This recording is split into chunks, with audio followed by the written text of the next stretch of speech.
Of course, we must thank at the beginning of the event also Armor All and all our sponsors this weekend for their support in putting on a sensational event. So congratulations, of course, to all our winners. First outright, again repeating the effort from 2007, Gary Holt and Paul Morris, without Craig Baird this time, but instead John Bower, who I think put in a sensational performance this afternoon, full of guts, full of speed, full of determination, very well driven.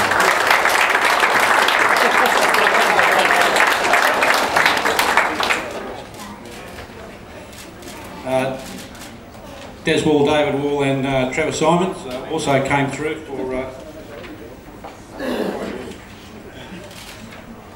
a fantastic performance. I don't think, however, that anybody really thought it wasn't going to be a Mitsubishi that won this afternoon, so it provided us all here in the media centre, and I'm sure the spectators out there with a very interesting climax. Third place, Neil Crompton, Glenn Seaton and Mark King in Bob Pearson's Evo 10, and a nice result for the product team after a challenging 2009. So I think I'm going to open it right over for questions. There's plenty to ask. It's been an incredible day, and I'm sure that some of you are ready to rock right in. Go ahead. John, at one stage in the race you had a bit of a door banger with Nathan Pretty. You went on for probably a lap or so altogether. What was going through your mind as you went through that? I don't think I could say what was going through my mind in mixed company, but it wasn't pleasant. We had a bit of an incident. I don't know what was going on there. Obviously must have... Yeah, Paul said on the radio he's auditioning for a drive with Paul, so maybe that's what was going on. I don't know. We have a bit of humour in our team. John, scary moment when the Evo on the straight, when you pulled out, it looked like you were pulling out to pass a group of cars and there's this slow Evo going down the straight. Yeah, I had a couple of moments. Another one at the top of the hill with Peter Hill's Evo.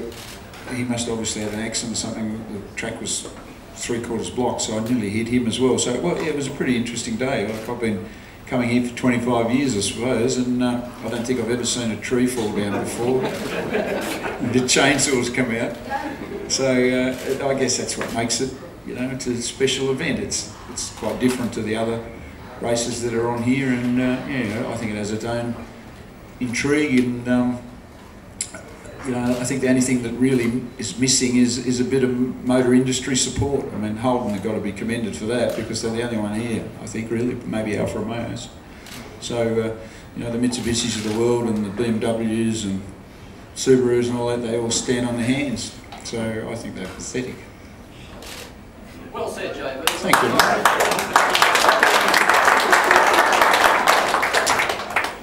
I guess I could follow up that. So would you like to say something controversial, Paul? He likes having a go at controversial stuff.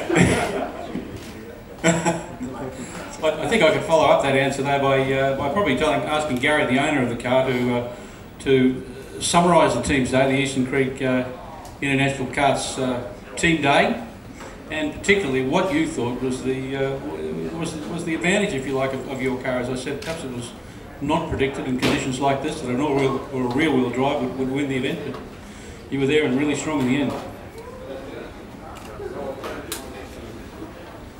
What too many people don't know is that the car has a problem with the G sensor, and when it's in the dry, it's pulling the accelerator out of the car. So when you load up with G's, you know, you've got 100% throttle. Your foot down, it's only operating at 50%. So we're praying for the rain. We're praying for the rain. That's what. Exactly. But no, in all seriousness, we're praying for the rain, but not to be torrential rain. So that worked in our favour. As Paul said, you know, one lap you can be, you know, on a hot lap, and the next lap you're 3 or 4 seconds a lap slower. the driver's doing the same thing, so it's got a mind of its own, unfortunately. Some other questions? Well, the one I want to ask is of the Alfa Romeo team here. You were the first on the scene. Everybody else was well around the track, behind the safety car. You were the first on the scene. When you came out of Forest Elbow and found a dirty big tree. Yeah, it wasn't what I was expecting, really. I thought the biggest hazard we were going to see was a kangaroo, but yeah, it was a bit surreal. Just looked around the corner and backed off, and there was no flags out yet. There was just people running onto the track waving their arms. So, yeah, just hung around, and that was something different to do. How much chance did you have to pull up? Oh, plenty of time. Yeah, there was plenty of time. You could see it coming in the other side of the track. It's a shame we didn't have a coffee machine in the car. Some more? Question for Paul, if I can. Paul, you're in the car when you obviously would have heard that the race was going to finish under the yellow flag. Tell us, mate, you had a fair bit of body language during the day. We saw you inside the car getting pretty observant. What was going through the head? Yeah, I was sort of mixed emotions, really. I knew David was probably on paper about a second and a half a lap quicker than I could sort of go, and it would have been a hell of a race if it had gone green, I can tell you. So there might have been a wall in the wall. But we never got to find out, unfortunately, so it could have got interesting. It would have been a hell of a race. There were some competitions today for the line of the day. I think you just won. Yeah, no, look, there's no real response to that. I'd like to have a V8 supercar drive one day, so I'll keep it nice. Look, we were hoping for the last couple of laps towards the end there to throw everything at Paul, but yeah, that's the way it goes, and we'll come back next year and hopefully have another go at him. Boys, it was an interesting day. You know, you started off very strongly, of course, and had a couple of setbacks, went a lap down, came a lap up, went a lap down again. Tell us about your day. It was an educational day, but I've got to say thank Christ for safety cars, because that helped us a fair bit. But no, the car was pretty strong. Like really, it's been strong all week and strong in the wet. And we just had a little mechanical problem that lost us a few laps. But the guys did a great job keeping it circulating all day. And in the end, we've come away to get Bob's team on the podium again, just like last year. And the same number car, 35, which it was last year. What was that problem? Turbo actuator here. Somebody else? Take the car? Yeah. Product guys, you had a lot of problems I hear during the race with the car fogging up. What were you doing about that? Bitching on the radio. Really hard. Yeah. JB and I drove a BM up here a few years ago, and we had a broomstick with a squeegee on the end of it, which ended up under my feet. So I was thinking we should have had that. So it was about 3 feet shy of the mark to be able to do anything about it. It happened twice to me out there, so nothing you can do about it except eventually when you can't see, you've got to come in, and that's what happened.